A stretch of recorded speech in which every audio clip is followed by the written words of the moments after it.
जब गुरु वशिष्ठ भाषण दे चुके, मंत्री समर्थन कर चुके, कौशल्या अम्बा ने जब भरत को बड़े प्यार भरे शब्दों में राज्य स्वीकार करने की और गुरुदेव की आज्ञा का पालन करने के लिए आग्रह किया, तो श्री भरत जब बोलने के लिए खड़े हुए तो श्री भरत का एक चित्र गोस्वामी जी ने प्रस्तुत किया और वो गोस्वामी जी कहते हैं, सानी सरल रस मातु बानी सुनि भरत व्याकुल भय।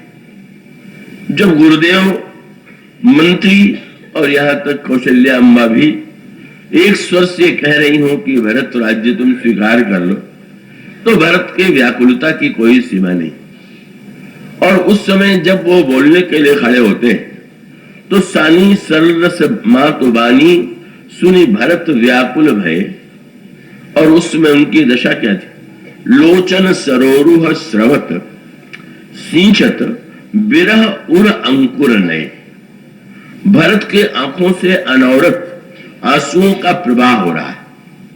और तब गोस्वामी जी एक आंसू क्यों बह रहे हैं, तो भी कहते हैं कि जैसे कोई बीज डाला जाए, कोई वृक्ष लगाया जाए, पर उसके साथ साथ उसमें जल न डाला जाए तो वो वृक्ष जो है आगे बढ़ेगा ही नहीं, पुष्पित और पल्लवित और पुष्पित नहीं होगा, फलित तो होगा ही कैसे।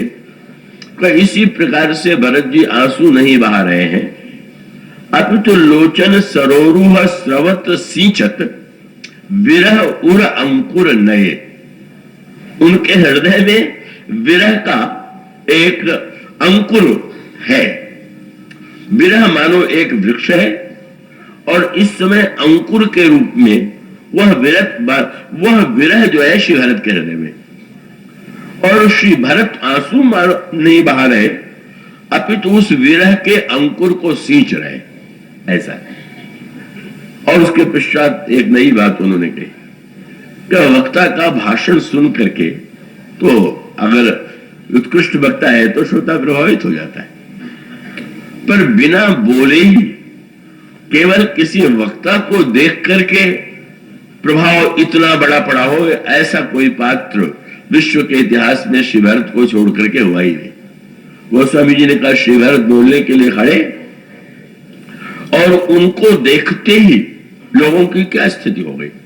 बोले, सो दशा देखत समय सब बिसरी सबहि सुधि देख। एक भी व्यक्ति ऐसा नहीं रह गया कि जिसको अपने शरीर की याद रह गई, मानो सारी सभा विदेह हो गई। और तब गोस्वामी जी कहते हैं का उस समय सो दशा देखत समय ते विसरी सबहि सुधि देह की। और तुलसी सराहत सकल सादर सहज स्नेह स्नेह। सब लोग एक स्वर से भरत के स्नेह की, प्रेम की सराहना कर रहे हैं। बस एक संकेत सूत्र यही है, और वो ये है कि अगर व्यक्ति केवल बुद्धि में स्थित होकर के बोले तो उसका प्रभाव पड़ता है। का वो तर्क संगत हो तो व्यक्ति को का वो अपनी ओर आकृष्ट करता है।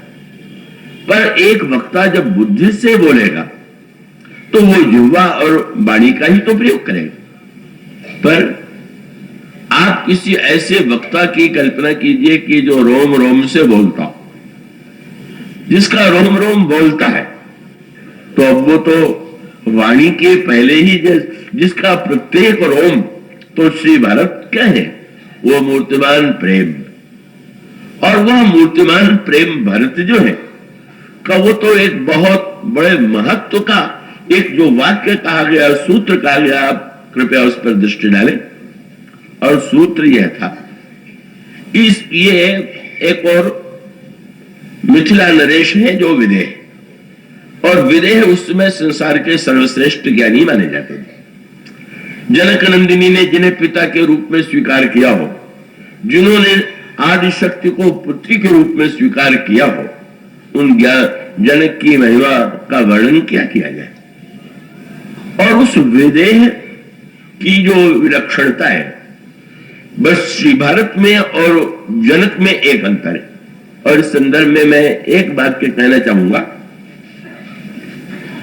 कि रामचरितमानस में कृषि भरत को समझने वाला तो कोई पात्र दिखाई ही नहीं दिया प्रारंभ में, पर वो सबसे अधिक जिन्होंने उनको समझा वो महाराज श्री जनक हैं विदेह। और वो बात वो जो संवाद है चित्रकूट में सुनैना जी और साथ साथ महाराज श्री जनक का, उसमें स्पष्ट हो जाता है कि महाराज श्री जनक जो है भरत को इतना अधिक महत्व देते हैं कि उन्होंने स्पष्ट घोषणा कर दिया कि मेरी तो बात ही क्या है, संसार का कोई भी बड़ा से बड़ा वक्ता भरत के विषय में कुछ नहीं कर सकता और यहां तक कि श्री राम भी नहीं कर सकता। तो इसका एक विशेष कारण है और उस विशेष कारण का सूत्र यह है कि दोनों की मनस्थिति में कुछ न कुछ समानता है और उस समानता के लिए रामायण में एक शब्द चुना गया और वो शब्द है, श्री भरत के लिए कौशल्या मां ने एक वाक्य कहा, एक शब्द कहा कि इस लक्ष्मण का प्रेम तो ज्ञात ही है, भरत को देख करके भले ही न लगता हो कि प्रेम है, पर गूढ़ स्नेह भरत मन माही रहे नीक मुझे लागत नहीं। भरत का प्रेम बड़ा गूढ़ है। तो गूढ़ का अभिप्राय है कि सामने से जो न दिखाई दे, पर अंतराल में जहां पर दिव्य प्रेम है उसे हम गूढ़ प्रेम करें। और महाराज जनक की जब वंदना की गई तो ठीक यही शब्द जो है भरत के लिए, जो श्री भरत के लिए चित्रकूट में आता है, वही शब्द महाराज श्री जनक के लिए भी कहा गया। प्रणमो परिजन सहित विदेहु जाहि राम पद गूढ़ सरे। दोनों एक ही रस के रसिक हैं।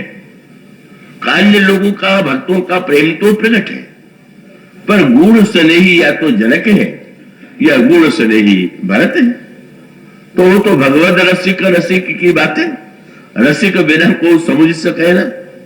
तो भरत के अंतराल का यद्यपि वे कहते यही है कि मैं वर्णन नहीं कर सकता, पर उन्हें एक विशेष प्रकार का जो भाव है और उसका एक सूत्र यो कहे, बड़ी अनोखी बात हो गई। वशिष्ठ है ब्रह्मर्षि और जनक है राजर्षि, तो राजर्षि की तुलना में ब्रह्मर्षि का महत्व अधिक होता है। तो बड़ी विचित्र बात हुई, राजर्षि ने भरत को पहले समझ लिया और ब्रह्मर्षि को समझने में बहुत समय लग गया। और उसका एकमात्र कारण था कि भरत है समुद्र और उस समुद्र को पार करने की चेष्टा किया गुरु वशिष्ठ ने और कभी पार नहीं कर पाए। गोस्वामी जी ने यही लिखा, भरत महामहिमा जल राशि और मुनिमति तीर ठाड़ी अबलासी, गाच पार जतन बहुरा पावत नावन बोहित बेरा। गुरु वशिष्ठ ने नाव के द्वारा, बेड़े के द्वारा, समुद्र के द्वारा, जहाज के द्वारा भरत समुद्र को पार करने की चेष्टा किया, लेकिन वो नहीं पार कर सके। बस जनक में और उनमें अंतर यही था कि जनक ने भरत समुद्र को, वशिष्ठ जी ने, ब्रह्मर्षि वशिष्ठ ने भरत समुद्र को पार करने की चेष्टा की, पर राजर्षि जनक जानते हैं कि भरत समुद्र जो है वो पार करना नहीं चाहिए, इसमें तो डूबना चाहिए। बस इतना ही अंतर है। और इसका अभिप्राय यह है कि प्रेम समुद्र में अगर कोई ये कहे कि मैंने पार कर लिया तो प्रेम समुद्र हो गई नहीं।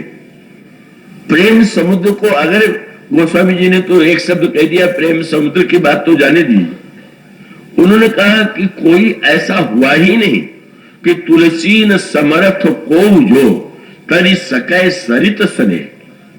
आज तक कोई ऐसा महान पुरुष नहीं हुआ जो प्रेम की नदी को पार कर सके। और उसका अभिप्राय यह है, पार हो जाने में आनंद है, पर कहीं कहीं पार होने के स्थान पर डूब जाने में अधिक आनंद की अनुभूति होती है। जनक वह समुद्र है जिसमें, भरत वह समुद्र है जिन्हें पार करने का प्रयत्न करने वाला हार जाएगा, और डूबने का प्रयत्न, डूबने वाला तो बस डूब करके धन्य हो जाएगा। और यही इसीलिए तो श्री हनुमान जी जब लक्ष्मण जी के लिए औषधि लेकर के लौटे लंका के युद्ध में, तो प्रभु ने पूछा, श्री भरत से मिलन का वर्णन उन्होंने किया और तब प्रभु ने पूछा कि दोनों यात्राओं में कुछ अंतर था क्या? पहली बार भी तुमने महान कार्य किया जब सीता जी के पास मेरा संदेश लेकर के गए, और दूसरी यात्रा में तुम लक्ष्मण को जीवन दान लेने के लिए दवा लेने गए। तो तुम्हारे तो दोनों कार्य इतने महान हैं कि मैं इसमें से एक के ऋण से भी अपने को मुक्त नहीं कर सकता, पर दोनों यात्राओं में कोई अंतर था क्या? और हनुमान जी ने गदगद कंठ से कहा कि महाराज एक बहुत बड़ा अंतर था। पहली यात्रा में मैंने समुद्र को पार कर लिया, पर दूसरी यात्रा में समुद्र में डूब गए। ये उन्होंने कहा। कौन समुद्र में डूब गए? बोले महाराज भरत समुद्र को तो मैं पार नहीं कर पाए। और इसलिए लिखा हुआ कि जब अयोध्या से हनुमान जी चलने लगे थे तो शब्द को समझने का, भारत बाहुबल शील गुण प्रभु, अगला वाक्य प्रभु पद प्रीति अपार। ऐसा समुद्र ऐसा गुण की जिसको पार पाया नहीं जा सकता। जात सराहत मन ही मन पुनि पुनि पवन कुमार। जब हनुमान जी ने यह कहा कि पहली यात्रा में तो समुद्र पार कर सका, पर दूसरी यात्रा में तो समुद्र को पार नहीं कर पाया, प्रभु ने हनुमान जी को हृदय से लगा लिया, तुम धन्य हो। अहंकार के समुद्र को पार करना धन्यता है और प्रेम के समुद्र में डूब जाना धन्यता है। लंका का समुद्र तो अहंकार का समुद्र था, तुमने उसे पार कर दिया। पर भारत तो प्रेम का समुद्र है और प्रेम में डूबने में आनंद है। पार पाने के लिए प्रेम थोड़ी बना हुआ। वो तो बिहारी ने अपने ढंग से यो भी कह दिया ना, तंत्री नाद कवित्व रस सरस राग रति रंग अन बूढ़े बूढ़े तरे जय बूढ़े सब अंग। कहते हैं बिहारी इन वस्तुओं में जो व्यक्ति नहीं डूबता है वो मानो डूब गया, और जो डूब गया वही मानो पार हो गया।